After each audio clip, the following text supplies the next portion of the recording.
জয় শ্রীকৃষ্ণ। রাধে রাধে বন্ধুরা। আজকের কাহিনী অনেকই জ্ঞানবর্ধক আর মোটিভেশনাল হতে চলেছে। বন্ধুরা, আজকে আমি আপনাদের বলতে চলেছি নারী জাতির যে মাসিক ধর্ম হয় তা কোন সাপের কারণে হয়।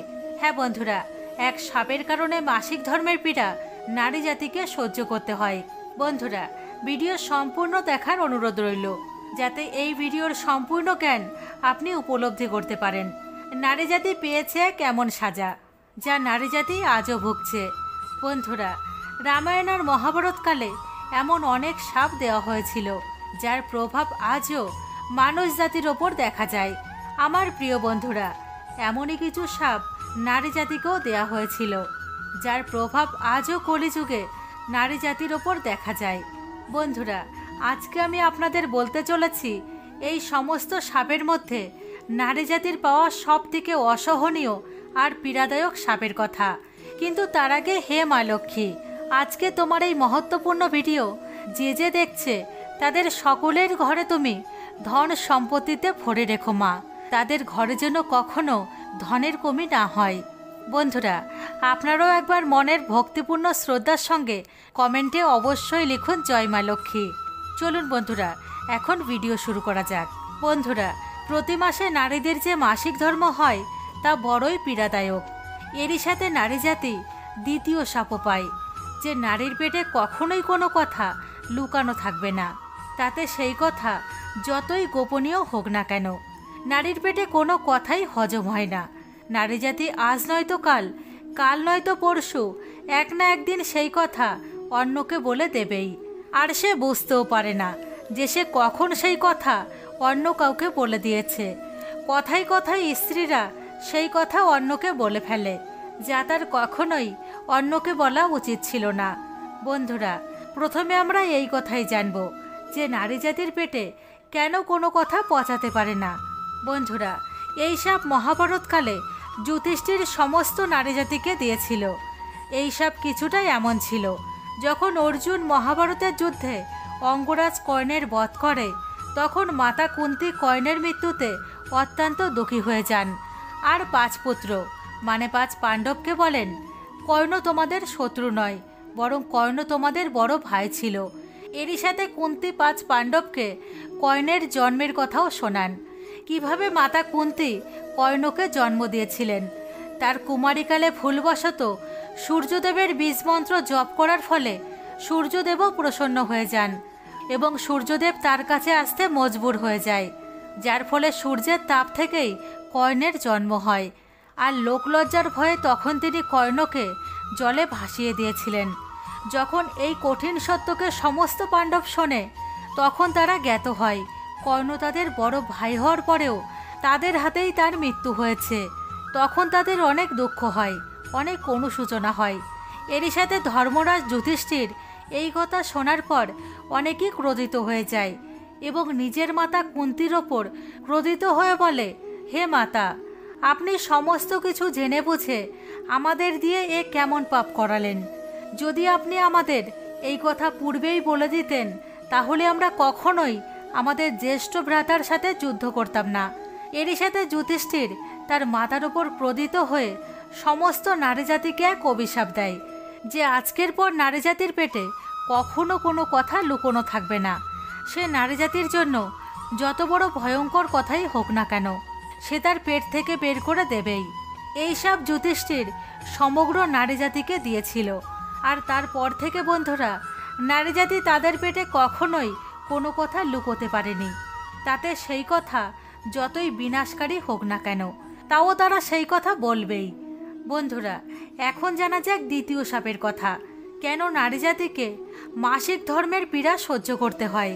বন্ধুরা, মহিলাদের প্রতি মাসে 5 দিনের মাসিক ধর্ম হয়, আর এর থেকে তাদের অনেক বেশি পীড়াও হয়। এই পীড়াও নারী জাতির একটি সাপের রূপে মিলেছে। বন্ধুরা, ভগবত পুরাণ অনুসারে এই সাপের কথা কিছুটা এই প্রকার। একদিন দেবতাদের গুরু বৃহস্পতি দেবরাজ ইন্দ্রের ওপর ক্রোধিত হয়ে যান, আর এর ফায়দা উঠিয়ে অসুরেরা স্বর্গ আক্রমণ করে, আর এই ভয়ে ইন্দ্রদেবতাকে স্বর্গ ছেড়ে পালাতে হয়। তখন এই সমস্যার সমাধান করার জন্য ব্রহ্মাজি দেবরাজ ইন্দ্রকে বলেন, তোমার অবশ্যই এক ব্রহ্মজ্ঞানীর সেবা করা উচিত, যাতে তুমি তোমার স্বর্গ ফেরত পাও। ভগবান ব্রহ্মার কথা মতন ইন্দ্রদেব ব্রহ্মজ্ঞানের সেবা করছিল, কিন্তু দেবরাজ ইন্দ্র এর থেকে অজ্ঞাত ছিলেন যে তিনি যে ব্রহ্মজ্ঞানের সেবা করছেন তার মাতা একজন অসুর। সেই ব্রহ্মজ্ঞানীর মাতার মনে সব সময় অসুরদের জন্য দয়া হতো আর দেবতাদের জন্য ঘৃণা হতো। বন্ধুরা, দেবতাদের যে সকল পূজা সামগ্রী ছিল তা অসুরদের সমর্পিত হচ্ছিল, সেই সমস্ত কিছু অসুরদের কাছে চলে যাচ্ছিল। আর দেবরাজ ইন্দ্রের যখন এই কথার জ্ঞাত হয় তখন তিনি অনেক বেশি ক্রোধিত হন আর ক্রোধের ফলে সেই ব্রহ্মজ্ঞানীর হত্যা করেন যার তিনি সেবা করছিলেন। বন্ধুরা, দেবরাজ ইন্দ্রের এই কাজের জন্য তার উপর ব্রহ্ম হত্যার পাপ লেগে যায়, যে এক অসুরের রূপে দেবরাজ ইন্দ্রের পেছনে পড়েছিল। আর এই পাপের থেকে বাঁচার জন্য দেবরাজ ইন্দ্র নিজেকে একটি ফুলের মধ্যে লুকিয়ে রাখেন এবং 1,00,000 বছর পর্যন্ত শ্রীহরি বিষ্ণুর তপস্যা করেন। দেবরাজ ইন্দ্রের তপস্যায় প্রসন্ন হয়ে শ্রীহরি বিষ্ণু দেবরাজ ইন্দ্রকে সেই অসুরদের হাত থেকে বাঁচান এবং তিনি দেবরাজ ইন্দ্রকে এই পাপ থেকে মুক্তি পাওয়ার জন্য 4টি উপায়ও বলেন। তিনি বলেন, হে ইন্দ্রদেব, তোমার এই পাপ থেকে মুক্তি পাওয়ার জন্য তোমার এই পাপকে তোমাকে 4টি ভাগে ভাগ করতে হবে, যেখানে গাছ, জল, পৃথিবী আর স্ত্রী থাকবে, এবং এই 4 জনকে তোমার পাপ 4 ভাগে ভাগ করে দিতে হবে, মানে 4 জনের মধ্যে বিতরণ করতে হবে, তবেই তুমি পাপের থেকে মুক্তি পাবে। দেবরাজ ইন্দ্র তখন এই 4 জনকেই নিজের কাছে ডাকেন এবং সমস্ত ঘটনার বর্ণনা করেন।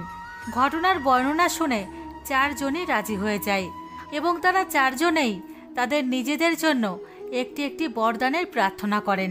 তখন দেবরাজ ইন্দ্র গাছকে বরদান দেয় যে গাছ নিজেকে যে কোনো পরিস্থিতিতে জীবিত রাখতে পারবে। জলকে বরদান দিয়ে বলেন যে সে যে কোনো বস্তুকে সম্পূর্ণরূপে শুদ্ধ করতে পারবে। পৃথিবীকে বরদান দিয়ে বলেন পৃথিবীর মধ্যে যত বড়ই গর্ত করা হোক না কেন সেই গর্ত নিজের থেকেই ভরে যাবে, মানে পৃথিবীতে যত বড়ই ক্ষত হোক না কেন পৃথিবী তা নিজের থেকেই ভরাট করতে সক্ষম হবে। আর অন্তে নারী জাতির মাসিক ধর্মের পীড়ার বরদান মেলে।